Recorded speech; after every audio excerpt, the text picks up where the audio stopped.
Minister Goyal, thank you for taking the time to talk to us. It's a pleasure to have you with us. Thank you, sir. So we are meeting in the context of the EU-India trade deal and maybe future prospective trade deals. I'll start with the EU-India trade deal, the FTA. So it has been described as a mother of all deals by you, by the Prime Minister, by the EU itself. Now, tell me, is the mother going to be a strict mother, or is she going to be a lenient mother for the Indian exporters? Because the challenges they will face in Europe when they export their goods is not going to be easy. Well, European Union has certain regulations, just like India has regulations. They have standards, we have standards. Every country prepares for their own people a set of safety and environmental standards and things like quality standards. And I think we should respect that. We already have a $75 billion export to European Union. We have a trade surplus with them. We are sending services, we are exporting worth 46 billion every year. Again, a trade surplus there. So I think meeting standards is not our challenge. Indians have the capability, we have the wherewithal, we have the knowledge, capabilities, and all we need to do is expand capacities. We need to invest more. We need to get out of the cozy comfort of this large, huge domestic market and look for outward markets, which we are opening up through these various trade deals, particularly in developed nations, where you get a good price, where there's no competition, because we are largely exporting labor-oriented goods and services. They are largely exporting high innovative products which are needed by India in its development cycle. So we actually complement each other. And therefore, this mother is neither going to be strict nor lenient. This mother is going to be compassionate. This mother is going to be loving. And this mother is going to make sure that both its children, or may for that matter, the 27 nations of Europe and India, all 28 children will enjoy the fruits of this free trade agreement. Wonderful. Now, you said India exports about $76 billion worth of goods to Europe. That accounts for, I think, 17% of our total exports. That's not a very large number. It's reasonably good. This FTA, how do you project that 17% to grow? Do you expect it to double maybe in 5 years? Easily. I'm very confident this will double in 5 years, and I'll explain why. All these years, you must have heard that we used to always crib that Bangladesh sells $30 billion of textiles to Europe. Vietnam sells twice as much as we do. Why can't India export more? But the logic was simple. We were paying 9 to 12% duties. Bangladesh had zero duty, being a less developed country. Vietnam had an FTA with EU, so they were not paying any duties. Now, as soon as this agreement comes into effect later this year, from day one, we will have zero duty on all textile products. Now, can you imagine what a big fillip this can give just to one sector alone? Similarly, leather goods, sportswear, toys, marine products, agricultural and processed foods. There's 99% of our exports to European Union are now going to be at zero duty. It's up to our industry to seize the moment, and I see tremendous potential going forward. So easily 35 to 40% of our total trade will in 5 years, you're saying? Growth? Yes. No, I could easily see doubling of the trade. So the total percentage of our trade to Europe will be No, about... but I will also double the trade with other countries. So not necessarily the 17% will become 35, but the absolute number of export we want to see growing all across the world. That's great. What about Indian businesses which will face competition from European goods which are going to come into at 0%? Well, we've done a very careful assessment, and we've also engaged with industry extensively before we've closed this deal. You'll recognize that our per capita income is under $3,000. Their per capita income is just about $50,000. Now, this is chalk and cheese. There's hardly anything that we compete in. There's hardly anything that we make that they can make cheaper than us. Particularly now that India has good quality products, high quality products. But the products that they make well, let's say a cancer drug, we don't have it as yet in India. They may be making it in Europe. Now, if that becomes duty free, I think it's good for our cancer patients, good for our health industry or pharma industry. If they make some very high quality medical devices that we don't make in India, and if we can get that duty free, I think that'll be good for the country. Yeah. So it's a very calibrated opening. Wherever there could be a potential for competition going forward as we also go up the development cycle, we've kept longer transition period for Indian industry to be competitive. But end of the day, bear in mind that while we have business to look after, we also have 140 crore consumers to look after. We cannot make everything costly for our consumers. They are the largest stakeholder for that matter. So it's a very fine balance one has to create and develop, particularly where there's fair play, where there's no predatory pricing or dumping of overcapacity in your economy. I think equal opportunities on both sides will ensure that Indian efficiency improves, Indian productivity improves, and Indian consumers get a good deal. So that's the fundamental raison d'etre of any free trade, that the consumer should benefit, right? So you're saying that there is no need for our bakers, confectioners, or fruit juice makers, or processed meat producers to worry? On the contrary, I would urge all of them to start looking at the high-paying, large European market. We should now look at our people growing. And you know, we've even amended the MSME definitions so that people are not forced to stay small. They can aspire to grow big. And export sales are kept out of MSME definition. Idea is to encourage our MSMEs to grow big and explore the world markets. Do you expect some hand-holding or some help for our MSMEs to compete? We have been continuously supporting MSMEs through a variety of programs and initiatives. Prime Minister Narendra Modi from day one has been very conscious of the importance of MSMEs. If you recall, even the Mudra loan was trying to help our MSMEs come into the formal structure. So much so that even hawkers have been under his care through the Swanidhi Yojana. He's ensured that people can get out of the moneylenders' clutches and can become a part of the formal banking system. They can get money at very, very affordable, low interest rates. And at the same time, he strengthened the banking system so that interest rates are moderate in India. I know you said that the FTA the mother is going to be a very compassionate mother, but there is one concern about CBAM. CBAM is about the carbon border adjustment mechanism. How do you foresee that playing out in the next? Well, first of all, it must be noted that CBAM applies to everybody. All domestic producers in Europe also have to pay the same taxes as people who export to Europe. So first of all, it's non-discriminatory. You could almost consider it like a GST. Like we have GST on domestic as well as on imports. They have a CBAM on everybody. So it's not a discriminatory tax, point one. Point two, they have agreed to approve verifiers in India so that our exporters don't have to go to Europe for verification of their carbon footprint. And that will save a lot of cost thanks to the FTA. And our people can get products certified and sell to Europe. Third, taxes paid in India for carbon will also be recognized and offset against the CBAM payable. Fourth, one must bear in mind that going forward, India itself is a global responsible citizen who is greening its economy, who's at the forefront of this fight against climate change. We are decarbonizing our own economy at a very fast pace.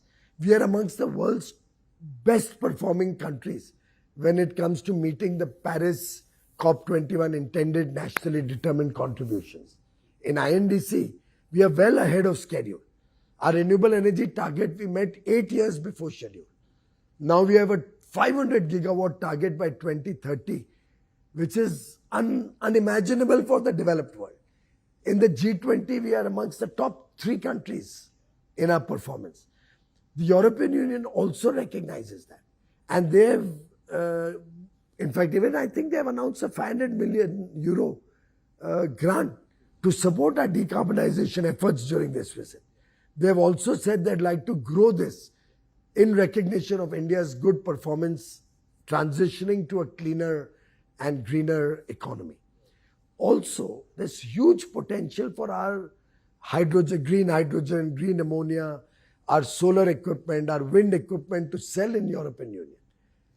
So effectively, this is opening the doors, even on the environment front, to greater collaboration and greater partnerships. And I see a win-win in this. I was talking to some steel manufacturers. They're themselves going green so fast and they're so efficient. Some of our steel mills are the world's most efficient plants. Some of them are. Some of them are, and they're going green very fast. So with that green steel, both they will be able to export and they will be able to supply to our engineering industry to export to Europe, and then we'll have a competitive advantage. So European mills may be paying more CBAM than the Indians will have to pay. But I'll push back a little bit on that. On an average, I think the Indian steel is much more carbon intensive than the global average. It's about 30-40% more. So will that not be a challenge? Two things in this. A, even without the FTA, it was there. So FTA is not in any case making it worse. B, FTA is providing all these additional safeguards of verifiers being here, a rapid response mechanism if we feel we are being discriminated or it's hurting our exports in any way, or any new sectors come in, we can talk to Europe and rebalance to make sure our new exports, other exporters don't get hurt, or benefits of FTA don't get hurt. And lastly, FTA is about the future, as I said earlier. We may be today 30-40% more carbon intensive, but the speed at which we are going green is so fast that the same thing can become a competitive advantage for our manufacturers going forward. And if Europe goes by the Draghi report, you know, the former Prime Minister of Italy has come out with a study how these regulations and many of their complexities in Europe are hurting Europe itself. Their infrastructure is getting costlier, their housing is getting costlier, their cars are getting costlier, their manufacturers are suffering. You may actually find they'll have to start looking at simplification in a big way. And at that point of time, we would already have an FTA and will hugely benefit from every simplification. We also have a forward MFN. Right. So whatever they give to any other country, we have an automatic right to that, which we wouldn't have without the FTA. Of course. I have just one more question on the FTA, and then we'll move on to other subjects. How will you measure the success of the FTA, 4 or 5 years down the line? You have already mentioned that the trade will increase, will double in 5 years. Are there other parameters? FTA is not only about trade in goods and services. An FTA provides stability, predictability, clarity in engagement between two countries. It gives opportunities for mobility. And we have a commitment in the FTA that all our students, we have 121,000 students today, we expect that to grow. Will get a 9-month work visa in which they can find work and then legally work in the European Union. We have a mobility partnership that we have also executed simultaneously. We have a defense and strategic partnership.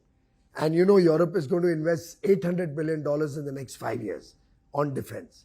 They cannot manufacture all of that themselves. They don't even have the labor. They'll either need labor from India, skilled labor, talent, or they'll bring their technologies to India, manufacture in India, for Europe, for the rest of the world. So this will open up a very comprehensive, multifarious dimension between the two countries. And stability and predictability naturally attract investors towards you. So they know that, things are going to be good, the relations are good, policies are going to be stable. And I think this agreement will have so many dimensions on which we will measure it 5 years from now.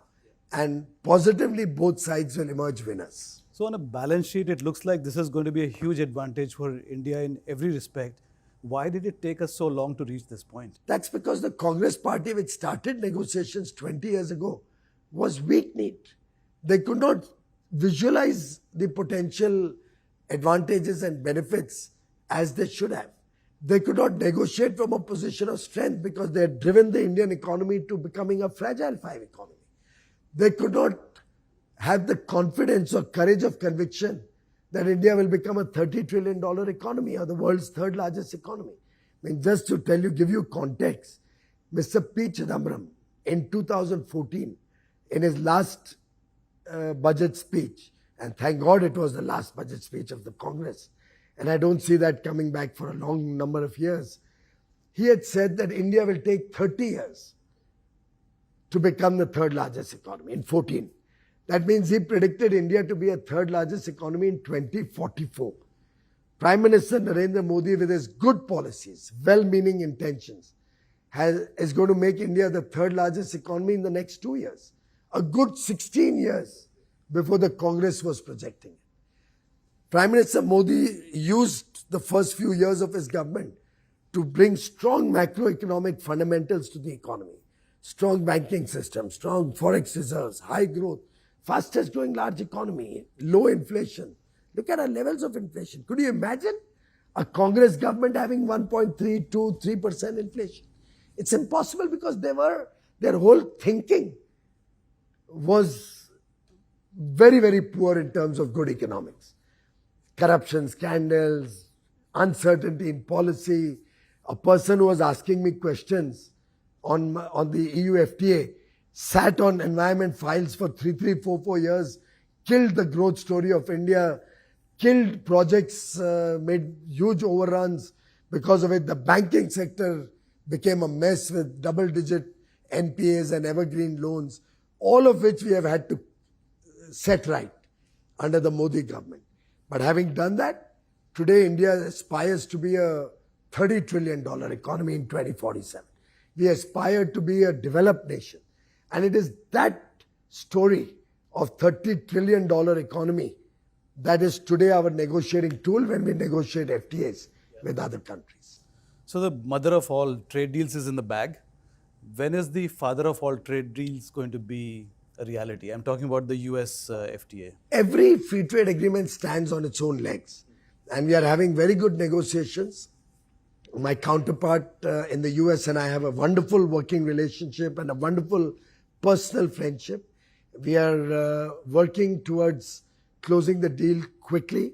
Honorable Prime Minister and Honorable President Trump share a very good friendship, which is on record. And I'm very confident you will hear good news in the near future. This year, by the end of this year? Well, I have always said that trade deals are never negotiated with a deadline. It will happen at the right time and in the interests of both countries. So how do you see the global trade evolving in the future now that tariffs are being weaponized by the United States? Well, I would not like to comment on any particular country. I can only say this, that despite all the doomsday protagonists or the naysayers, world trade continues to labor on. We are all working in a rules-based trading environment. I personally am very, very bullish and very confident that international trade will continue to grow and India will be at the forefront in the years to come. One of the irritants in our relations with the United States is our purchase of Russian oil. How do you see that? I don't think that's an irritant. There could have been some misunderstandings which have largely been resolved. Okay. What other trade deals are we planning now? We already have with Mauritius, Australia, UAE, Oman, EFTA bloc, UK, New Zealand, and the EU. Canada, Chile, and Peru remain. We've done 8 free trade agreements covering 37 developed countries in the last few years under the Modi government. We are in active dialogue, almost close to conclusion, with Chile, where we have interests particularly in critical minerals. We are talking to Peru. We have already started a dialogue with the Mercosur countries to expand our current PTA. The GCC countries, the 6-nation Middle Eastern bloc, has expressed a desire to start and launch negotiations. We finalized terms of reference with them. Canada and India are actively talking. In fact, I had a call with the minister and my good friend Maninder only last night.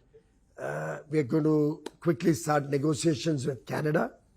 We are also renegotiating the trade deal with the ASEAN region. There's a possibility we'll talk to SACU, the South African-led union, to consider whether we could look at a trade deal with the South African nations. So a lot of potential trade deals on the anvil. We'll certainly be hearing many more good news and making India an international player, a global player of significance in the years to come. So, given the current global economic situation, and it's a little bit uncertain because of the way the United States has been conducting its trade diplomacy, how confident are you that India will be able to achieve a $2 trillion in exports by 2030, let's say? I had certainly set that target a few years ago. But as you are aware, we lost at least 2.5 years in COVID. And that did set us back quite a bit. After that, there has been turbulence and volatility in the global trading order, which also seems to be gradually settling down. So we are persevering towards a $2 trillion export target. May not necessarily happen by 2030, but I'm very confident if we add the COVID lost years, we'll be able to achieve that target. So let's say 2032? Around that time. Okay.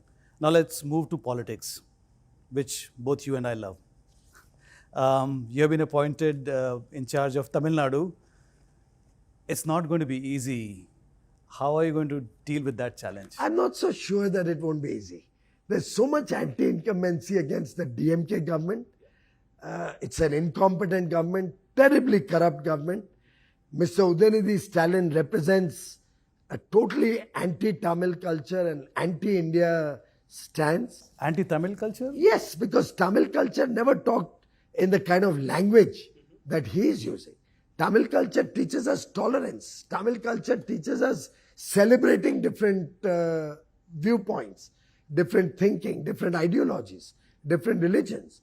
And I think what Mr. Udayanidhi Stalin has articulated over the last few years, and the amount of corruption we hear about, the way they have let down the women of Tamil Nadu. Let me give you a simple example. It may seem small, but it reflects the culture of this government and the thinking of this government, the pettiness of this government.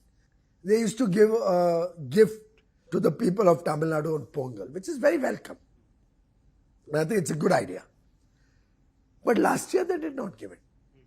Why? Because it was not an election year. This year they gave it because it was an election year. Now that is, to my mind, very petty thinking. To your mind it is. Is it petty for the voters? Certainly, because they deserved to get it last year also. Why did they not get it last year? They also understand and see that this is a way to try and entice them on the eve of election. Because if their intention was pure, if it was genuinely a celebration of Pongal that they wanted to support the Tamil people, they would have done it last year also. Prime Minister Modi gives PM Kisan Samman 6,000 rupees honorarium every year, irrespective of whether there's an election year or no year. Even during COVID years, everybody got it. He supports with fertilizer subsidy running into lakhs of crores every year. He doesn't say, not an election year, let me increase the price of fertilizer. Prime Minister Modi never discriminates between people. He gives benefit to all, and he gives benefit irrespective of the time of the year or the period of elections. On the contrary, there are times where I have gone to him with some announcement or some suggestion which was close to an election. And I remember once I'd gone to him and said casually that, sir, this will help us in the election. And he looked up to me and he said, who told you that? I was taken aback. I said, that's my judgment that this will be great for the election. Just on that one mistake that I had done, he did not approve it till after the election. Because for him, we are here to serve 365 days a year for the long haul. Viksit Bharat 2047 is our goal, not an election. Elections will come and go. that does not influence government policy. You seem to be very confident about doing well in Tamil Nadu. What chances are you giving for It's a BJP? huge anti-incumbency against the DMK-led government. The discordant notes between their alliance partners are also visible. I'm very confident that the AIADMK-led NDA alliance, in which the BJP is an important partner, is going to win this election. Will you also try to And bring we'll bring back good governance which Jayalalitha ji had brought to Tamil Nadu. NDA will bring back that good governance of Jayalalitha ji to Tamil Nadu. before the elections? Would you also want to woo actor Vijay, who's becoming a force? His father has said that he should join Congress. Well, I don't know what impact it will have on the election. We have seen many film stars come and go. Having a fan following and converting that into vote is a totally different story. You need organization, you need the people's understanding and confidence in you as an administrator. We've seen many film stars. We've seen Mr. Kamal Hassan come. And He go. could have no impact. In Bihar, all of you thought a particular gentleman is going to be kingmaker and He's change not a film the star, though. equation. Well, he was almost like a rock star. All of you called him a rock star. Many newspapers and television channels really hyped up the story. Yeah. Neither did he get votes, nor did he get seats. My sense is he could cut the votes of the DMK a little bit, but beyond that, I don't see much impact. Our voter base of the NDA remain intact, and we will form the government in Tamil Nadu. So the BJP has no intention of bringing him to the fold.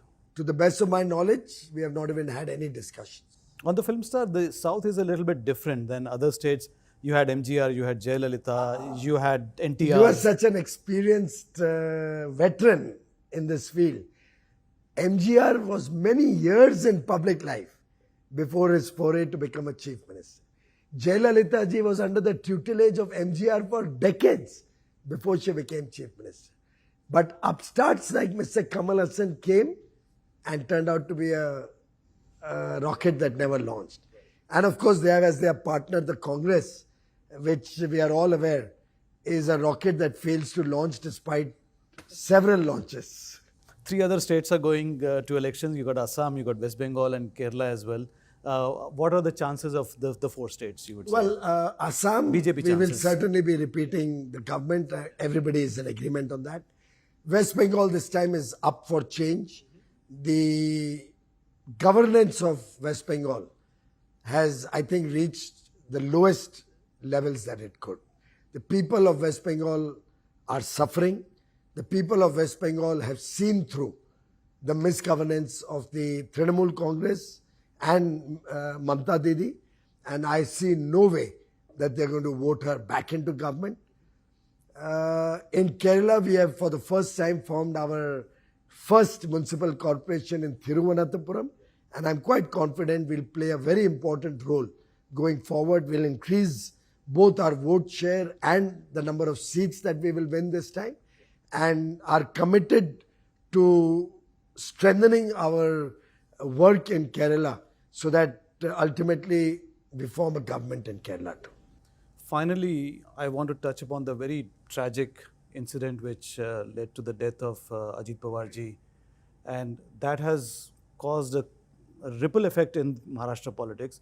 Sunetra Pawar is going to become the deputy chief minister. What was the haste, you think? Was it so necessary to make her the deputy chief minister so quickly? What was the reason? We have an alliance with the NCP, the Mahayuti, and the members of the NCP, the MLAs of the NCP met and elected her as the leader of the party. We welcome that and wish Mrs. Pawar all the very best in her foray, in her work as deputy chief minister. I'm sure she will do well. She's a very compassionate person. I've seen her in the Rajya Sabha and in her own area in Baramati serving the people very admirably. Of course, we'll miss my friend Ajit Dada a lot. He was a great administrator, a people's leader, the darling of the people of Maharashtra, and certainly he leaves behind a big void. My condolences to the family. And my best wishes to Sunetra Vahini, for a very successful tenure. There's one more dimension to this. Before the tragedy, there was talk of the two NCP factions coming together, and that's probably going to happen very soon. How will that change Maharashtra politics? I personally don't see that happening. I personally don't think that will happen. The NCP, as a part of Mahayuti, has performed very well. The leadership was with Ajit Pawar and now with Sunetra Pawarji. Praful Patel has been appointed national president of the NCP. I don't see Mr. Sharad Pawar being invited to join the NCP, given that he has lost the people's trust and the vote, despite coming together in Pimpri Chinchwad and Pune. We saw them being wiped out. If only Ajit Dada had aligned with the rest of the Mahayuti partners, he would have been a part of the Pimpri Chinchwad and Pune victory that the BJP celebrated. So I think joining hands with Sharad Pawar ji was a big mistake, and his party leaders now recognize and understand that. But let's say that the Ajit faction does insist on a remerger, and if Sharad Pawarji does come, would that be a problem for BJP? After seeing the results of the local body elections, where they were squarely wiped out because of Mr. Sharad Pawar's alliance, I personally don't even see that as a possibility. You look at the Congress, wherever they ally with any party, that party gets wiped out. RJD lost the election. Every state in Maharashtra, they were in alliance with Sharad Pawarji and Uddhav Thackerji. They all three lost the election. I think the people have seen through such parties, and they don't have any popularity anymore. Piyushji, thank you so much for talking to us. Thank you very much, Vijayji. Delighted to be able to have this conversation. Always a pleasure to talk to you. Thank you.